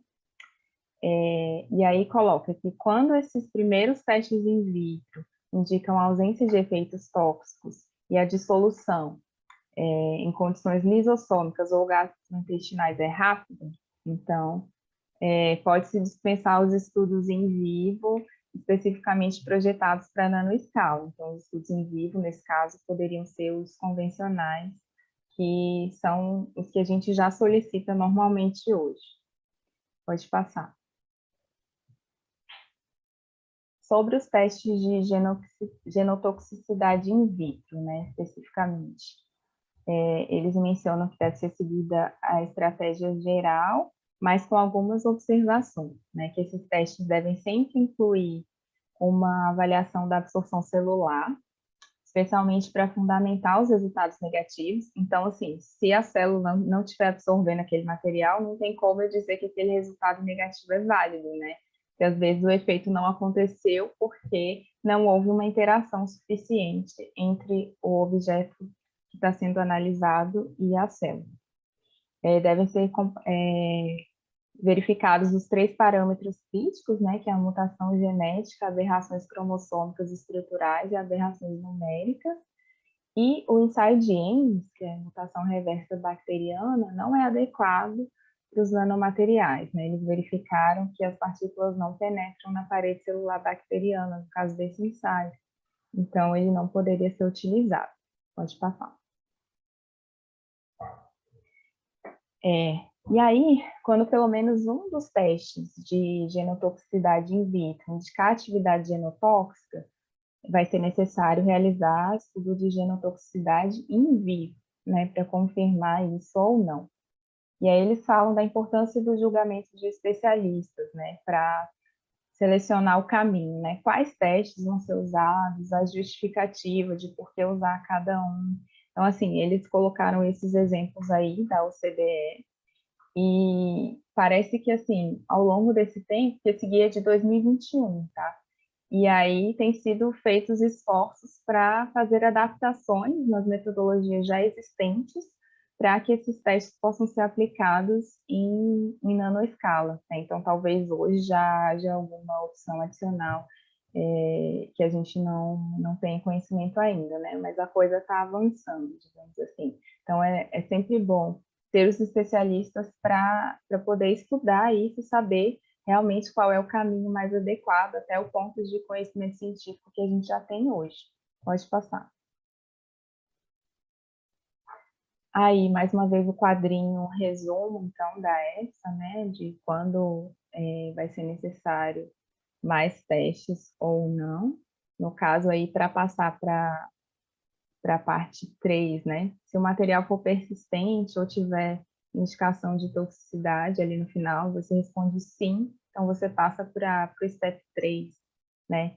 Se não, pode ser formulado algum argumento para não usar os estudos nanoespecíficos, né? Os estudos adaptados para nanomateriais em vivo. Mas isso tem que estar bem fundamentado, né? A gente espera, é que a gente ainda não recebeu nenhum peticionamento dessa forma, tá? Então, por isso que eu estou falando assim, na teoria ainda, o que a gente espera, né? A gente espera que haja uma discussão em relação a isso bem fundamentada. Pode seguir. Bom, no caso dos testes em vivo, né, que é o STEP 3, primeiro eles recomendam um teste piloto para determinar a dose e depois também o estudo de 90 dias de toxicidade oral, que a gente comentou lá no início, que já está no nosso checklist, que já é o que a gente está acostumado a analisar hoje, só que com as considerações específicas da nanoescala, né? Então, eles comentam que a atenção específica deve ser dada para os parâmetros cardiovasculares e inflamatórios e aos sítios envolvidos no mecanismo fagocitário mononuclear, que é o MPS. E deve ser investigado se há acumulação dos nanomateriais nos tecidos, né? Porque isso vai dizer a necessidade de fazer estudos mais aprofundados, que aí são o STEP 4, ou não. Pode passar para frente, por favor. Eles também recomendam que haja um grupo satélite no desenho desse teste, né, que é justamente para ajudar a estudar essa questão da acumulação. E mesmo que os resultados indiquem falta de disponibilidade sistêmica, deve ser estudado o efeito local. Então, a avaliação histopatológica do trato gastrointestinal para ver se teve efeitos ali, né? E esse final está falando que, da mesma forma que a gente já faz hoje, né? Esse estudo é usado para determinar um ponto de referência para calcular o valor de segurança, que pode ser NOAEL ou Benchmark Dose, que é o BI10. Pode passar.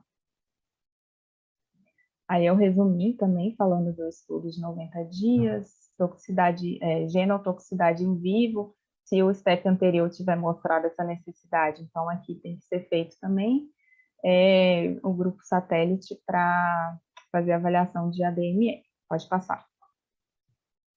E aqui o STEP 4, que é aprofundar mais em estudos específicos, né?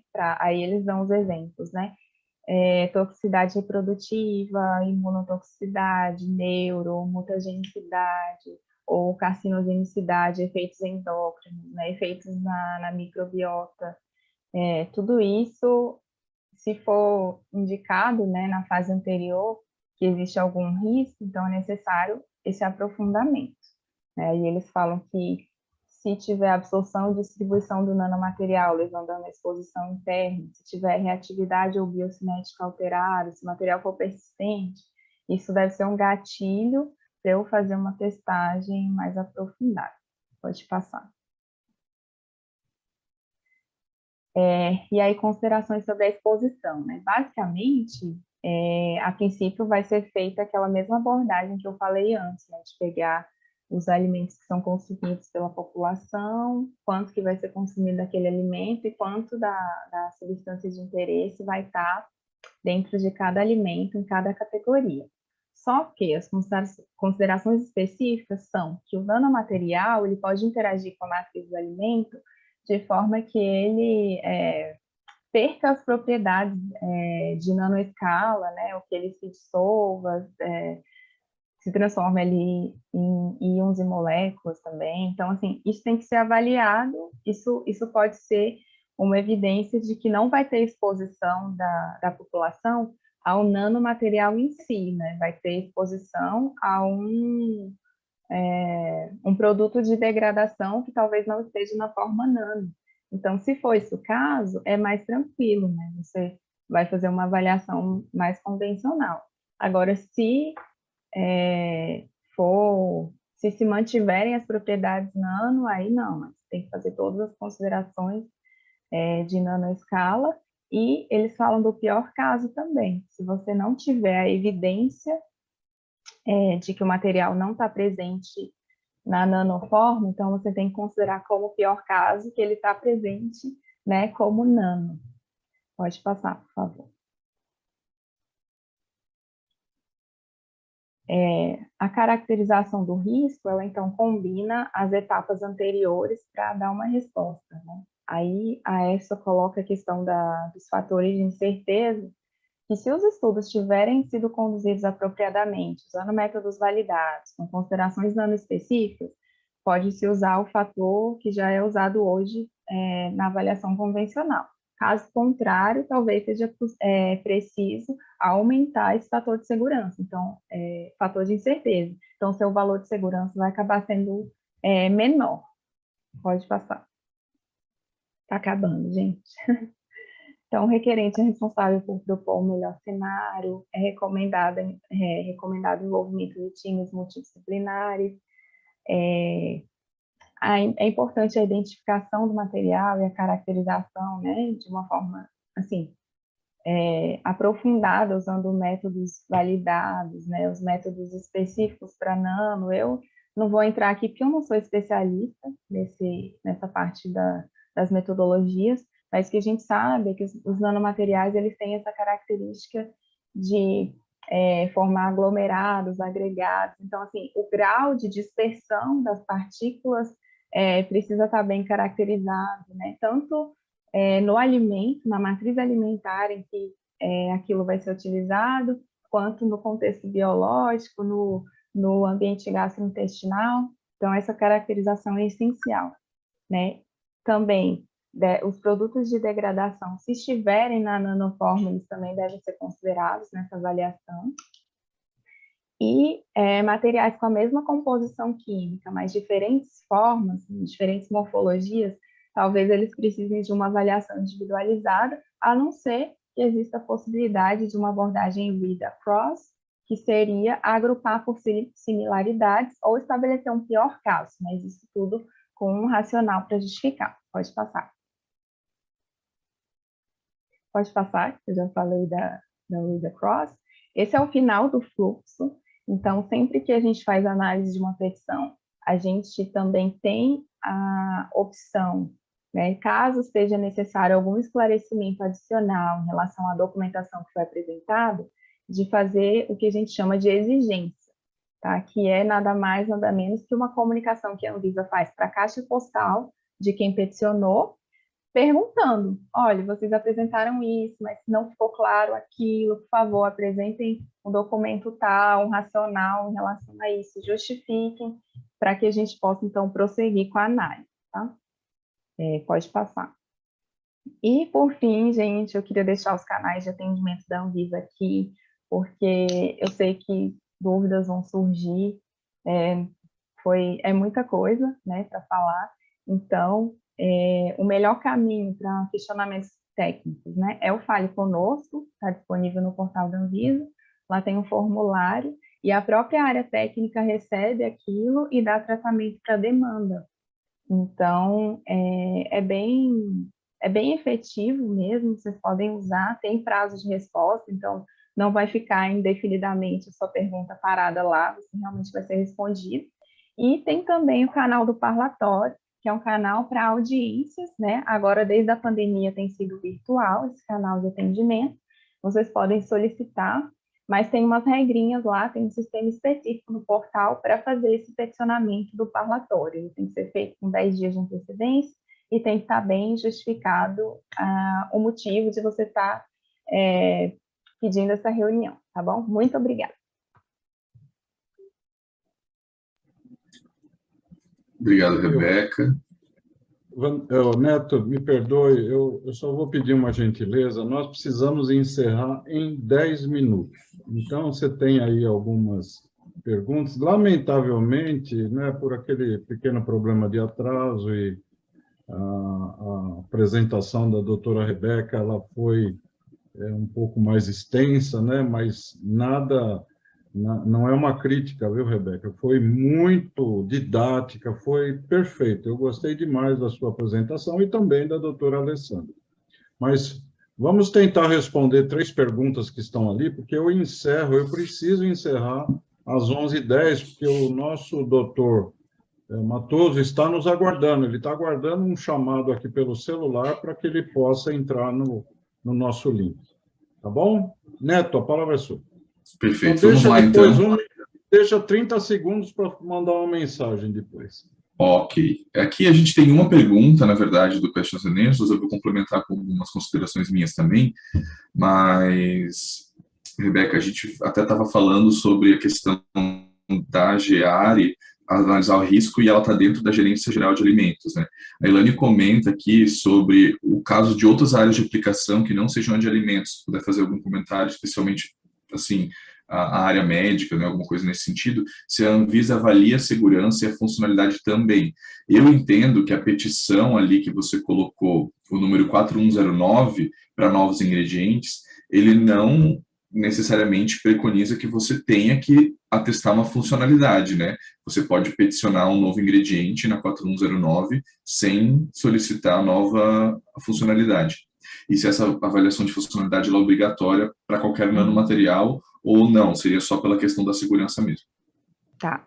Em relação a outros assuntos, né, outros produtos sujeitos à vigilância sanitária, mas que não estejam dentro da área de alimentos, né, como medicamentos, produtos para a saúde, cosméticos ou saneantes, eu não tenho como responder porque eu não conheço, né, quais são as abordagens que essas outras áreas da Anvisa elas estão adotando, né, porque tem áreas que são focadas no registro, né, aí vai ter avaliação dentro do registro, tem áreas que tem notificação de produto, eu não sei especificamente como é que eles estão tratando o nano dentro disso, tá? Mas em relação à área de alimentos, o assunto 4109, ele pode receber tanto petições somente de segurança, quanto petições somente de eficácia, que aí é para avaliar um benefício, quanto petições com as duas coisas, segurança e eficácia em conjunto, e aí com todas as informações, tanto para avaliar a segurança, quanto o benefício, baseado em estudos em humanos com aquele material. Então, mas se a empresa não tiver o interesse de alegar nenhum benefício, né, nenhuma propriedade específica, ela pode peticionar apenas a segurança, tá bom? Perfeito. Eu vou complementar com algum questionamento que ficou na minha curiosidade, com relação à petição dos ativos que podem ser usados para formular nanoinsumos, né? Aqui a gente está falando do ingrediente, você comentou que eles têm que estar de acordo com as listas positivas. E essas listas positivas eu queria que deixasse claro, assim, porque para o material em contato com o alimento a gente tem a lista positiva para aditivos, né, onde você tem lá alguns nanoinsumos aprovados já hoje. Mas para a parte de aditivos alimentares e novos ingredientes, enfim, você teria que ter, então, a inclusão dos ingredientes do qual o nanoinsumo é produzido a partir de nesses padrões de identidade e qualidade. Então, por exemplo, eu vou fazer a petição de um insumo do meu nanoinsumo dentro da lista de ingredientes autorizados para formular, sei lá, alimentos oleosos, massas. Seria algo assim? Não, é assim, Neto, a matéria-prima, se for a matéria-prima usada diretamente na elaboração do produto, assim, o precursor da sua síntese química, por exemplo, isso não precisa estar listado, tá? Isso vai estar dentro que vocês vão apresentar para a gente nesse processo, na petição de avaliação também, todo o processo produtivo, a descrição de tudo que é usado. E aí, a questão do precursor vai estar dentro da avaliação do seu produto final. Agora, aditivos e coadjuvantes, tem legislação específica na Anvisa, né? A gente tem a portaria 540, que traz a definição do que é um aditivo alimentar e do que é um coadjuvante de tecnologia, né? O aditivo é aquilo que você adiciona no alimento com finalidade tecnológica e ele fica lá, presente no seu alimento, e o coadjuvante é aquilo que você adiciona durante o processo produtivo com finalidade tecnológica, mas ele é consumido no processo ou eliminado de alguma forma e não vai para o seu produto final. E aí, a gente tem sim listas positivas para aditivos e coadjuvantes. Inclusive, eu ia mostrar o portal da Anvisa, não dava tempo de incluir na apresentação, mas lá no portal a gente tem ferramentas no formato Power BI que vocês podem consultar tudo que a gente já tem aprovado, tanto para novo ingrediente, quanto para aditivo, quanto para coadjuvante de tecnologia. Então, lá tem todas as substâncias por categoria, qual a finalidade e qual o limite que pode ser utilizado. Então, você, ao elaborar essa petição, você tem que verificar, eu uso um aditivo tal, esse aditivo, né, substância que vai estar presente no meu ingrediente, então ela vai estar presente no meu produto final, porque vou adicionar, né? Então, deixa eu ver se esse aditivo já está na legislação brasileira previsto para o meu produto final. Aí você vai entrar lá e vai conferir. Se ele não tiver, aí tem um outro assunto de petição, que não é o 4109, é um outro código, que aí você vai formular uma petição específica para a gente avaliar o risco do aditivo e incluir o aditivo na lista. E a gente também tem um guia para isso, que também está disponível no portal da Anvisa. Perfeito. Rebeca, a gente está terminando aqui. Se tu pudesse comentar um pouquinho sobre esse processo, então, porque eu entendo que essa inclusão de ingredientes é muito relevante para a indústria que utiliza nanomateriais. Então, a gente vai fazer todas as análises de segurança e eficácia na petição de novo ingrediente, mas a gente precisa incluir, muitas vezes, o aditivo na lista que ela nem está, não está preconizado nessas categorias de aditivo, do padrão de identidade e qualidade do alimento. E eu entendo que essas decisões elas são harmonizadas com o Mercosul. Tu que tem essa experiência de análise junto com as outras agências regulatórias, pode comentar um pouquinho sobre esse processo, como é que funciona isso? A gente recebe pela Anvisa, e aí como é que é essa harmonização? Em relação ao Mercosul, algumas categorias de alimentos estão realmente harmonizadas em relação aos aditivos, né, no Mercosul, aditivos e coadjuvantes.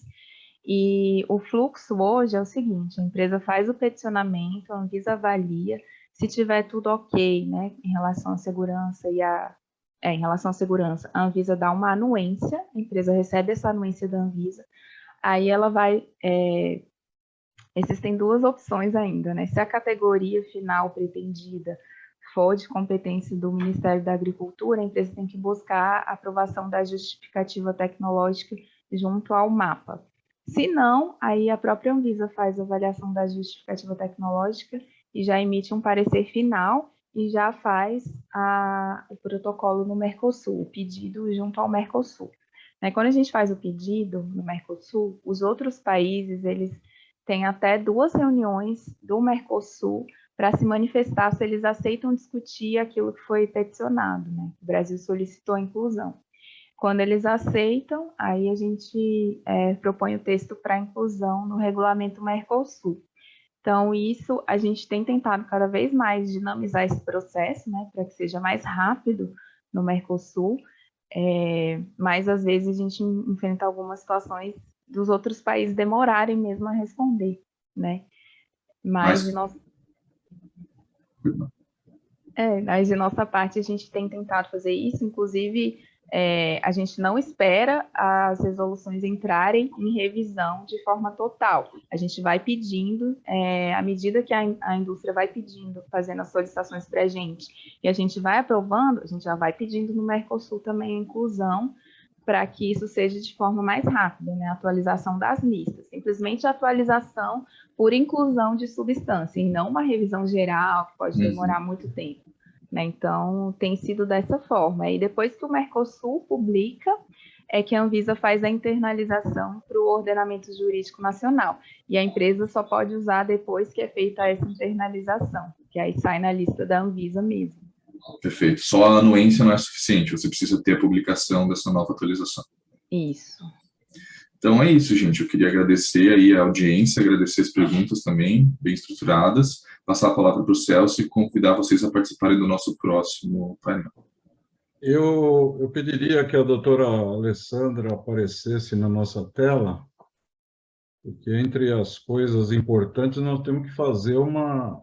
Alessandra, aí, agora sim, chegou. Mas eu queria fazer um encerramento bem rápido, porque nós estamos um pouco atrasados e o nosso colega que vai fazer a próxima apresentação deve estar aguardando na entrada do link lá e preciso ver se está tudo certo. Mas o que eu queria falar, encerrando, primeiro agradecendo ao Neto, né, pela excelente coordenação dos trabalhos aí.